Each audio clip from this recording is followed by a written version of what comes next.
Community or humiliation, exaggeration or honesty. This is the legend of r/kitchencels. Now, kitchen cell is a word with two roots, kitchen and incel. Kitchen is obvious enough, but an incel is someone who's involuntarily celibate. Basically, it means that they want to have sex with people, but they're unable to do so. So put the two together and you get kitchen cells. It's this subreddit where people post pictures of food that they've either made or even just purchased, and they put a title and maybe a description of a failed sexual or romantic encounter in their lives. And there's such variety in how far these things go. But the one constant is just this sense of inability, of impotence. And it's very sad. In just the past week alone, the subreddit got 264,000 visitors. And the top post of the week, it's about some guy that invited a girl over and she laced him something with salvia. And she watched him cry for 20 minutes as he tripped out, and then she left. And the guy posted a taco he made and edited out his fat fingers. And I think that having this sort of outlet is a legitimately good thing. Like, it's common advice will see that if you're not succeeding romantically, you need to find some sort of hobby or thing to distract yourself, and as a way to build up your confidence. Because if you can get good at something, anything, then that will make you feel like you're less of a failure, because there's something that you can really accomplish, and it can make you start to believe that you can accomplish other things too. Now, simultaneously, you could also consider this community to be an echo chamber of sadness, because you don't go on to kitchen cells and post a success story romantically. They would block it, they wouldn't upvote it, because it's a place exclusively to share your failures. So there's this creative outlet, which is totally an upside of it, but it's a community where you're locked into negative thinking about romance and sexuality. And kitchen cells is not an isolated event. You have to put it into context with everything else that is happening right now, and there's a lot more of it. Specifically, there's the looks maxing community with a figure Clavicular who's going really crazy, really viral on social media. And the thing with it is that it's a little bit different. Looks maxing is also based on the same premises of inceldom, which is that there's this hypergamy where women only go for the top men, and if you're not a top man, you're not the most attractive and the most fit, then it's over. Except that they believe, looks maxers, that they can improve themselves to the point where they'd be worthy of love, versus incels basically give up all hope. One thing that's at least vaguely comforting is that behind all of these things, there's a layer of post-irony, I would say. And what I mean by that is that these communities really thrive on extremities. So, like for example with Clavicular, the reason why he got so popular is because he makes these ridiculous statements. Like, he talks constantly about how he does crystal meth, which is a totally unnecessary statement. And the way that he emphasizes these things is he's trying to make himself stand out as this extreme figure in a way that differentiates him. And that's what makes him so popular online. And a lot of people that follow that sort of content, they view it with an ironic detachment. They don't see it entirely seriously. The same thing with kitchen cells. Like, let me show you, I'll show on the screen just a couple of these really ridiculous posts that could be taken ironically or literally. The only problem with this post-irony, and I call it post-irony because of this, is that while you view it with an ironic detachment, you're not entirely detached from that content. So you might see looks maxing stuff and say, okay, I'm never going to do crystal meth in order to lower my facial fat. But this guy does make some good points. Like, I'm not going to be so concerned about eating cheese on my burger, but I'm gonna watch my weight. And maybe I really do need to be one of the most attractive people in order to have a chance romantically and sexually.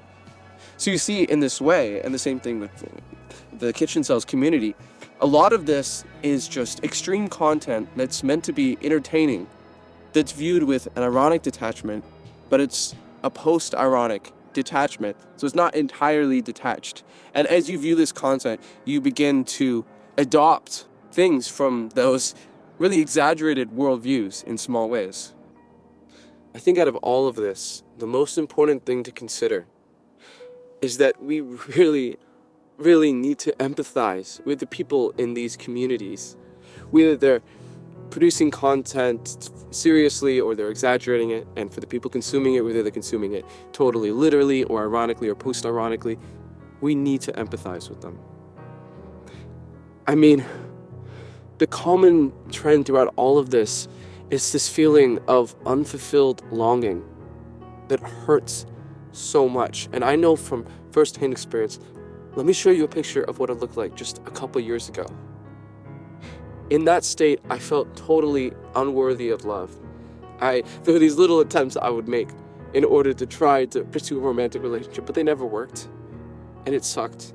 And I remember of sitting somewhere, I was sitting at church, and I was thinking about how I desperately wanted a romantic relationship, to just share my life with someone. And when I realized I couldn't have it, it hurt. It really hurt. And there were these things I did to distract myself, like kitchencels, making food. I make short films, I work in entrepreneurship, I do all this kind of stuff. But I still felt in the back of my mind that I was unworthy of romantic love. And eventually, someone did look past some of my flaws, and I had a romantic relationship, and it was rocky, and there were things horrible about it. But feeling loved was wonderful. But so many of the people in these communities, they don't have that, and they've never had that, and we absolutely need to empathize with them. Now, of course, many of them are misogynistic, and it's my belief that they're misogynistic because of these echo chambers that enforce negativity and certain views.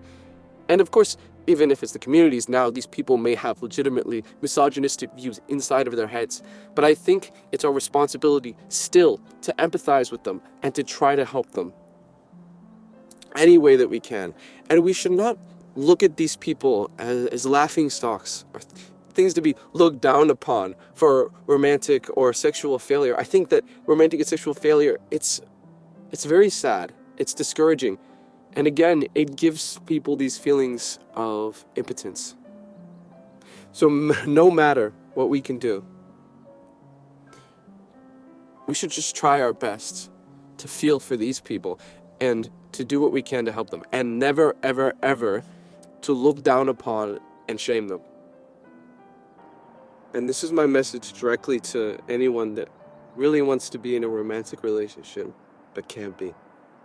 No matter what, whether you get into a relationship eventually or not, you still matter so much. And there are incredible things that you can do. And you can find legitimate satisfaction in those things. And I know that it's really, really hard to not be in a relationship right now. And I'm sorry that you aren't. And I wish you all of the luck in the world that it does work out. But again, irregardless, you matter so much. And I hope you remember that. Okay? And you can make food and post it. That's okay. You can do whatever helps you in the moment and in the future. I just hope you remember that you matter. Look at that.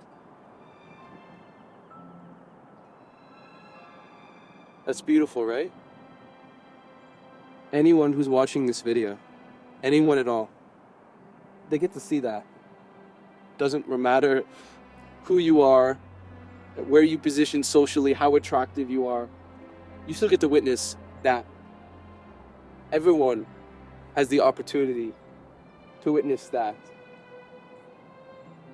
And you can witness it right now as it goes all the way down. And I hope you remember that there is so much beauty everywhere. There's so much.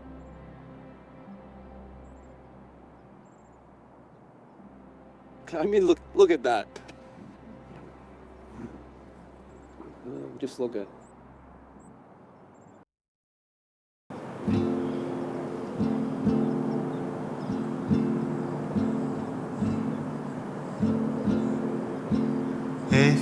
want someone to enter in your life, show a part of your world they can dream about. It will seem a fair idea if you make it their idea. Go back to your corner, let them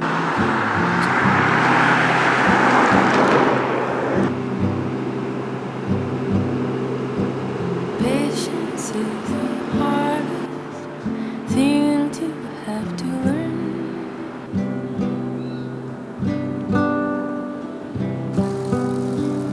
Hours seem like oceans when desire burns.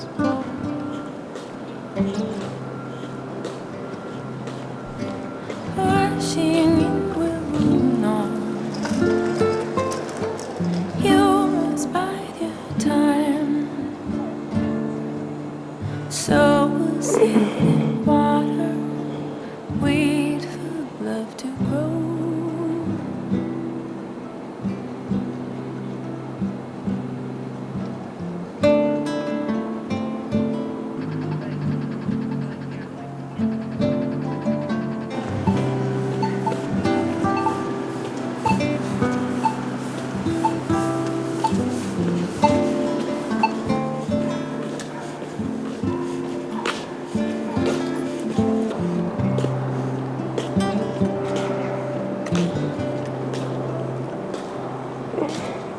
love to you is given, love is gifted you. No love can be taken, that love is not true. Love is pain and suffering. Love can be a lonely thing. Once you've known that magic, who can live without